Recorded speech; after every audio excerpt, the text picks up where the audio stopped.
भाव और अर्थ के सामंजस्य की तुलना कमल की सुगंध, पराग और मकरंद से करते हैं। भाषा कमल की सौरभ सी है, अर्थ उसका पराग है और भाव मकरंद। तुलसीदास जी ने लिखा है, अर्थ अनूप सुभाव सुभाषा, अर्थ अनूप सुभाव सुभाषा, सोई पराग मकरंद सुभाषा। कमल के सौरभ का अनुभव दूर से ही होता है, किंतु पराग के लिए कमल की कड़िका में प्रवेश करना होगा। भाषा का ध्यानात्मक आनंद तो दूर से ही अप्रयास व्यक्ति को प्राप्त हो जाता है, पर अर्थ ग्रहण के लिए शब्द के अंतराल में प्रविष्ट होना होगा। कविता में शब्दों के प्रयोग की कोई सीमा तो नहीं निश्चित की जा सकती, पर उद्देश्य को दृष्टिगत रखकर उसका मापदंड बताया जा सकता है।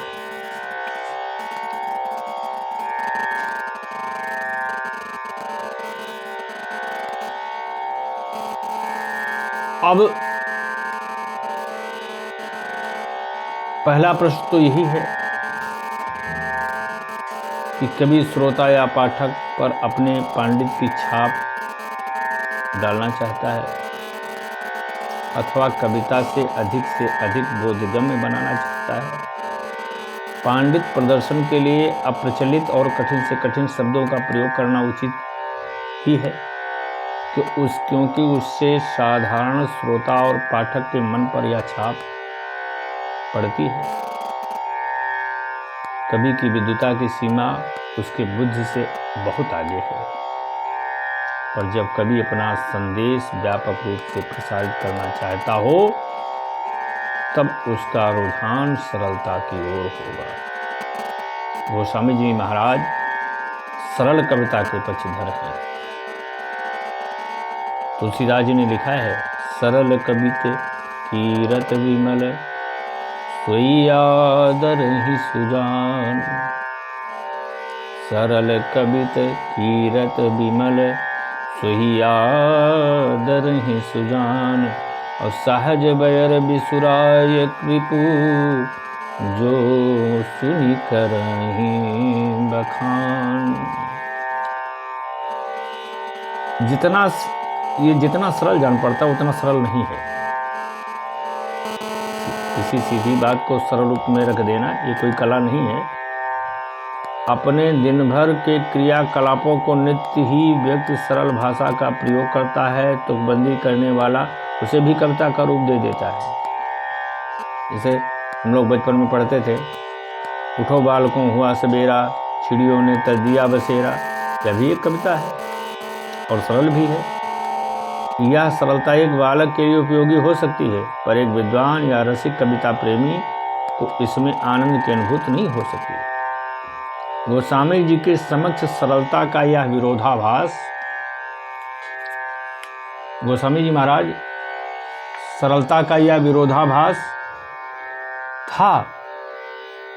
वह राम कथा को जन जन तक पहुंचाना चाहते थे, अतः सरल काव्य को अब ही लिखना चाहते थे, पर जहाँ वह अन्य विद्वानों की तरह साधारण जन की उपेक्षा नहीं करना चाहते थे, वहीं बुद्ध की अवहेलना भी उन्हें अभिष्ट नहीं थी।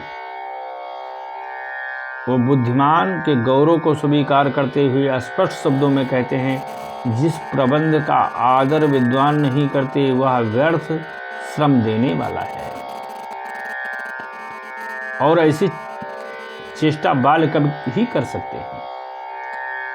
तुलसीदास जी ने लिखा है, जो प्रबंध बुद्धि नहीं आदरही, सो श्रम वादी बाल कवि करही। जिसको विद्वान ना आदर दें वो कोई कविता है। ऐसी स्थिति में उनकी सरलता की विलक्षणता है। गंभीर को सरल बना देने की कला।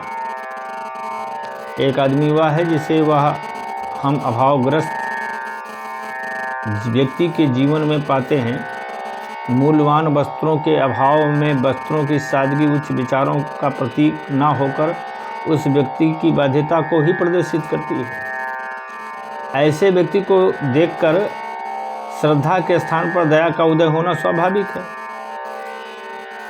लेकिन वहीं महात्मा गांधी की सादगी इसलिए श्रद्धा उत्पन्न करती है क्योंकि वह दरिद्रता की बाध्यता से प्रेरित नहीं थी, वह सुस्वीकृत थी, जिन्होंने साधारण जन में स्वयं को सम्मिलित करने के लिए स्वीकार किया था।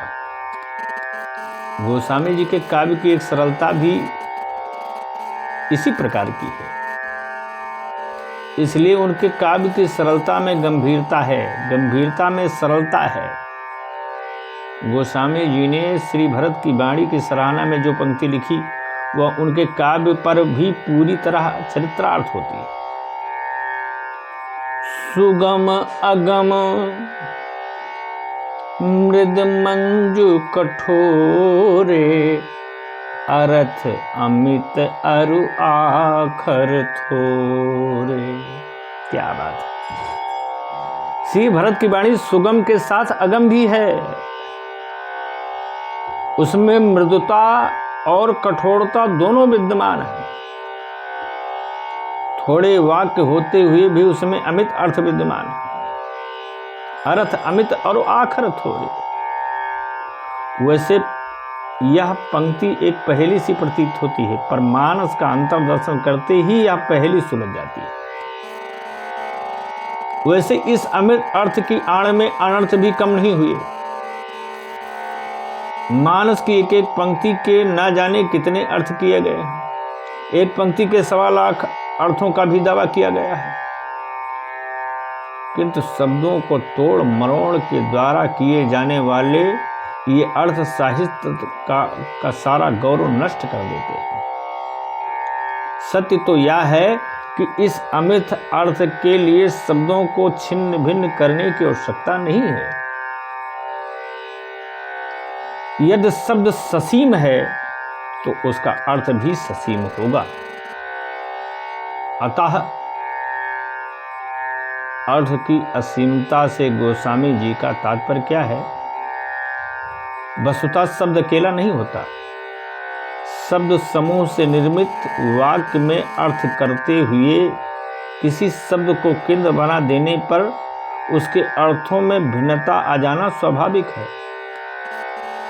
कभी शब्दों का प्रयोग करने वाला शब्द ही आड़ में कुछ और ही कहना चाहता है। ऐसी स्थिति में अर्थ करते हुए उस व्यक्ति को भी दृष्टिगत रखना चाहिए जिसका वह वाक्य है। कभी एक ही वाक्य को श्रवण करने वाले अनेक व्यक्ति होते हैं। उस समय योग वक्ता को भी अभीष्ट होता है कि प्रत्येक व्यक्ति उसका सही अर्थ ग्रहण करे और उसके लिए कल्याणकारी हो। देश और काल की भिन्नता से भी शब्द के अर्थों का एक पार्थक्य उत्पन्न हो। इस तरह अर्थ की ससीमता असीमता के लिए अनगिनत मार्ग है। यहाँ दृष्टांत के रूप में कुछ पंक्तियां प्रस्तुत की जा सकती हैं। मनु के प्रार्थना में प्रसन्न होकर श्री राम उनके समक्ष प्रकट होते हैं। गोस्वामी जी इस प्राकट्य को इस रूप में प्रस्तुत करते हैं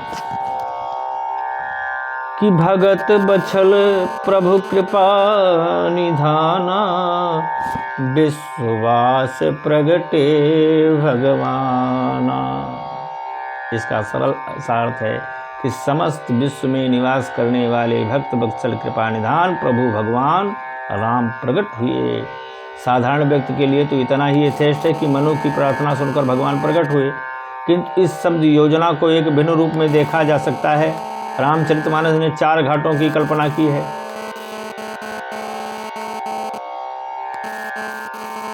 गोस्वामी जी महाराज ने 4 घाटों की कल्पना की। गतांक में आगे सुनते रहिए। जय श्री